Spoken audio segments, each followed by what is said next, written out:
Olá, amores! Sejam muito bem-vindos ao Por Trás da Câmera, o canal que abre aquilo que ninguém quer mostrar, passa limpo o que ficou escondido nos corredores, revela conversas sussurradas e ilumina bastidores que muita gente tentou trancar a 7 chaves. Aqui, a gente fala o que deve ser dito, sem medo, sem rodeio e sem censura. E hoje, prepare-se, porque vamos mergulhar na vida de uma mulher que marcou o cinema brasileiro com uma força que ninguém consegue ignorar. Nicole Puzzi. Uma figura que atravessou décadas colecionando amores, polêmicas, olhares tortos, aplausos calorosos e também algumas dores profundas. Uma mulher que nasceu para ser vista, comentada, desejada e, acima de tudo, lembrada.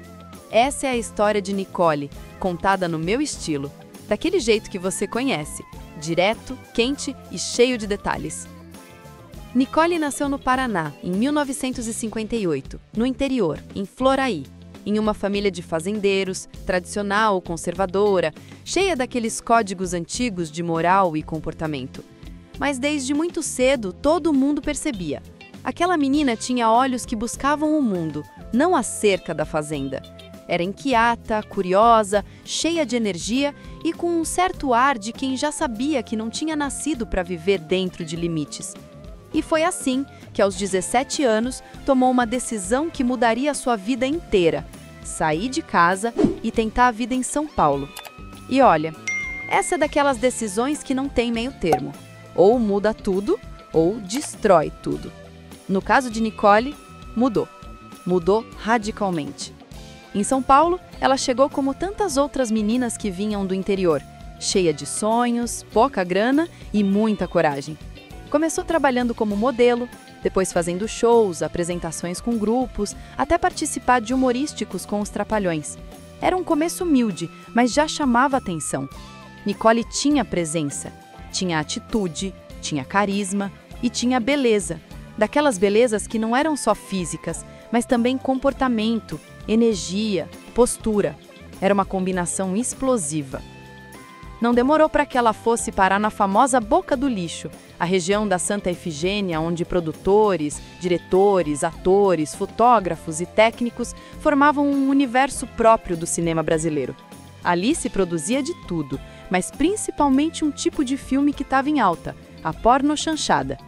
E foi ali que Nicole virou Nicole Puzzi, a estrela, o símbolo sexual, o nome que atravessaria o tempo. Seu primeiro filme veio em 1975, Possuídas pelo Pecado. Foi a porta de entrada para uma carreira frenética. Em pouco tempo, Nicole estava em dezenas de longas e seu nome começou a circular com insistência. Nas manchetes, nos corredores, nos bares frequentados pela turma da Boca, nos cafés da Paulista. Todo mundo falava nela. Homens comentavam, mulheres observavam, diretores disputavam. E, junto com isso, vinham os olhares tortos da moralidade brasileira. Porque ser estrela da pornochanchada naquela época não era brincadeira, era entrar num campo minado. A verdade é que muita gente adorava assistir aos filmes, mas essas mesmas pessoas torciam o nariz para as atrizes que os faziam. Era um moralismo hipócrita, pesado, que Nicole enfrentou de frente. Ela fazia o que queria. Não tinha vergonha, não baixava a cabeça, e isso incomodava ainda mais. Em Ariela, de 1980, Nicole viveu um de seus papéis mais marcantes e mais polêmicos. O filme trazia temas ousados para a época, incluindo cenas de grande sensualidade e um beijo lésbico entre Nicole e Cristiane Torlone. Esse beijo virou um dos assuntos mais comentados do cinema brasileiro naquele ano. Era o tipo de coisa que quebrava tabu, que mexia com todo mundo. E mexeu. Houve público que a idolatrava e público que a atacava. E quando eu digo atacava, não é figura de linguagem. Nicole já contou que chegou a ser agredida por mulheres na rua, mulheres que não suportavam ver seus maridos encantados pela figura dela. Isso não é fofoca, é história. História daquelas que mostram como o Brasil sempre foi duro com mulheres que ousam demais. Mas Nicole seguiu. Fez O Prisioneiro do Sexo, Eros, O Deus do Amor, Eu e tantos outros títulos que lotavam salas e ao mesmo tempo alimentavam os comentários. Muita gente dizia que ela tinha um brilho diferente, que era a mais fina da Boca. Não estou inventando. Isso era dito na época. Nicole era considerada sofisticada, educada, elegante. Enquanto muitos tentavam associar aquelas mulheres a um estereótipo vulgar, ela rompia esse imaginário com força. E é claro que em meio a esse mundo surgiam rumores, boatos, histórias atravessadas. Quem conviveu com a Boca do Lixo sabe que ali tudo virava assunto. Falavam de diretores disputando atrizes, atrizes que não se suportavam, produtores que prometiam mundos e fundos. Nicole transitava nesse universo com uma compostura que chamava a atenção, e isso criava ainda mais mistério. Porque quando uma mulher é bonita, sensual, inteligente e ainda por cima discreta, meu amor, aí é que o imaginário coletivo enlouquece. As pessoas inventam, preenchem as lacunas, criam suas próprias histórias. E com a Nicole não foi diferente. Mas ela, com seu jeito firme, nunca alimentou fofoca, nunca expôs ninguém, nunca devolveu provocações. E é exatamente por isso que até hoje existe muita curiosidade sobre a vida pessoal dela. Mas uma parte dessa vida pessoal ela mesma abriu, anos depois, seu romance com Belchior. Sim, Belchior, o cantor, compositor, poeta, homem genial e enigmático que todo mundo conhece. Nicole contou que viveu com ele um romance profundo, cheio de cumplicidade.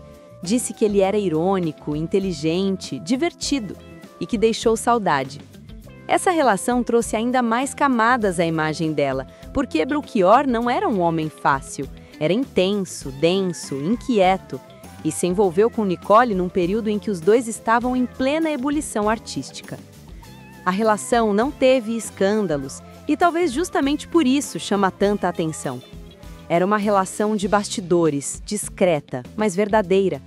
E quando isso veio à tona, anos depois, muita gente ficou surpresa, porque ninguém imaginava essa conexão.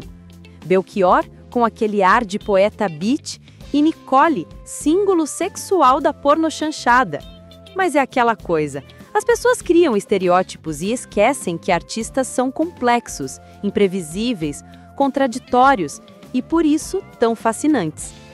Além de Belchior, é claro, Nicole viveu outras histórias, mas nunca expôs ninguém. Nunca ficou jogando nome na mídia. Nunca foi de fazer cena. Sempre protegeu sua vida íntima. E isso alimentou ainda mais o imaginário. Havia quem inventasse romances com diretores, produtores, atores da época, mas nada disso ela confirmou. Não dá para listar nomes, porque Nicole nunca expôs, e se ela não expôs, não sou eu que vou colocar. Mas o clima era esse: muito comentário, pouca confirmação e uma estrela no centro de tudo. Com o tempo, Nicole migrou para outros projetos. Participou de novelas, séries, programas de TV, trabalhou na TV Tupi, Rede Manchete, SBT e até na Globo. Mas a grande guinada veio mais tarde, quando assumiu a apresentação de Pornolândia, no Canal Brasil. Era como se ela tivesse sido preparada a vida inteira para aquele programa. Nicole falava de sexualidade, corpo, liberdade, tabus e comportamento com naturalidade, inteligência e humor. Sem sensacionalismo barato, sem vulgaridade, sem puritanismo.